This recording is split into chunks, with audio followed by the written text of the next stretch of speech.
Author Julia Donaldson and illustrator Axel Scheffler join us now as they prepare to release their latest book, The Smeds and the Smoos. And I've got it here. I feel very privileged to have a copy of this sitting in front of me. Tell us about this story, Julia. Oh, well, it's a story about aliens, two rival tribes of aliens who, at the beginning of the story, hate each other. The Smeds are red, the Smoos are blue. And it's kind of Romeo and Juliet story, but they don't, I hasten to say, end up taking poison and stabbing themselves or anything. It's a happy ending. I was just going to say, it ends a slightly different way to that. It's been a story that's been kind of up in your mind for a little bit of time, isn't it? It's just taken a bit of time to put it to paper. It's been sort of brewing, but a long time ago I saw Axel's sketchbooks and you'd done some kind of quite weird creatures in them, and I think they were sort of at the back of my mind. Yes, there was a little seed there for some time then, Axel. And what did you think when you first read the story, Axel? Was this something you thought straight away, I know what I'm going to do? Yes, I did. I was very excited because I think we've now covered every subject on Earth, from Gruffalos over to snails and whales and stickman, and it was nice to move into outer space and draw something completely crazy. Yes. Sort of, I had more freedom drawing the aliens. Let your imagination flow again, I suppose, when it's something that you haven't covered before. There's a little nod to Brexit in there as well, I see. Yeah, well, it's definitely a better together book, yeah. Yes, about bringing people together is what it says actually at the end. We also talk about the Gruffalo and the huge success that has been, of course. 20th anniversary, in fact, this year of the Gruffalo. Millions of fans all over the world, including the royals.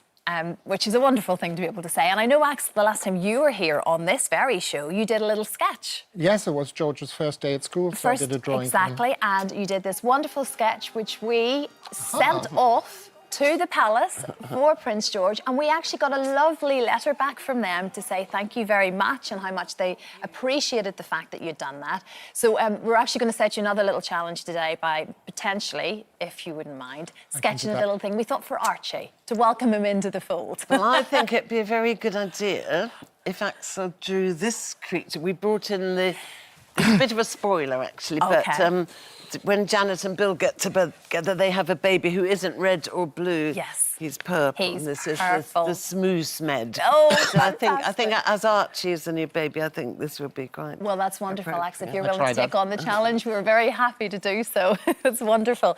We talk about as well Prince William, and indeed you received your CBE as well this year, Julia. But there was a little moment that involved your hat.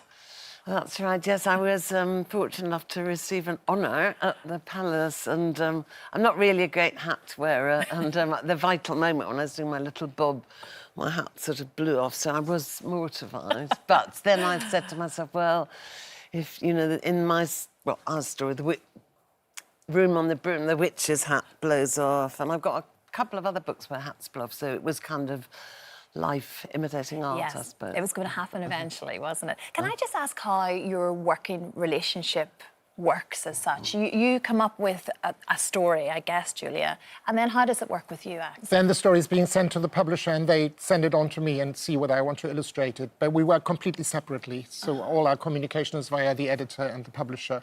We never sit together and think, oh, what are we going to do next? Or can you change this or can you change that? But that's how we've done all our books, so I don't think we would change the And it clearly works. formula.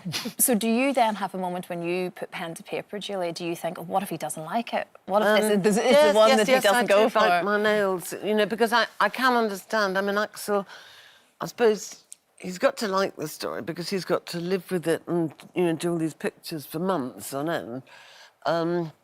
Plus, I think sometimes you have to be sure you could draw, like in Superworm, that's a central character with no arms and no legs, so I guess you do... Well, you better answer. Yes, there are challenges when I read Julia's text, but mostly I can deal with it. It must be a wonderful feeling to think that so many of us have grown up now with your work, and the Gruffalo particularly, we say 20 years, and to have such an impact on people's lives and that timeless nature of it. What do you think the secret is to creating such a good story?